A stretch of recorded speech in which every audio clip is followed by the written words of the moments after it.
Gas ચાલુ કર્યા વગર માત્ર 5 મિનિટમાં કાજુ કતરીની ટક્કર મારે તેવી મીઠાઈ બનાવવા માટે 1 કપ કાજુ લીધા હશે. કાજુને ફ્રીજમાં મૂકીને લેવાના, તો એનાથી ભૂકો એકદમ સરસ થશે. હવે 1 કપ ટોપરાનું છીણ એને પણ મેં ફ્રીજમાં મૂકીને લીધું છે. એનો પણ ભૂકો આ રીતના કરી અડધો કપ મિલ્ક પાવડર, અડધો કપ દળેલી ખાંડ અને 4 થી 5 ચમચી જેટલું દૂધ એડ કરશું. તો જેમ જોઈએ એમ જ દૂધ એડ કરવાનું છે, વધારે દૂધની જરૂર નહીં પડે. તો કુલ 5 થી 6 ચમચી જેટલું જ મેં દૂધનો ઉપયોગ કર્યો છે. આ રીતનો ડો તૈયાર કરી લેશું. આ રીતનો ડો તૈયાર થાય એટલે હાથેથી એકદમ સરખો કરી એને 3 ભાગમાં આપણે કટ કરશું.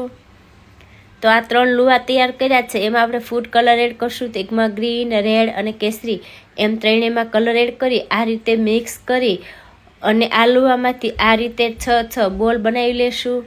તો આ બોલ બનીને તૈયાર થઈ ગયા છે. તો એક બોલ લઈ અને આ રીતે થેપલી તૈયાર કરી એમાં બીજી કલરવાળી બોલ મૂકી અને આ રીતની આપણે મીઠાઈ તૈયાર કરશું. તો આ રીતે બધી જ મીઠાઈ તૈયાર કરી લેવાની છે.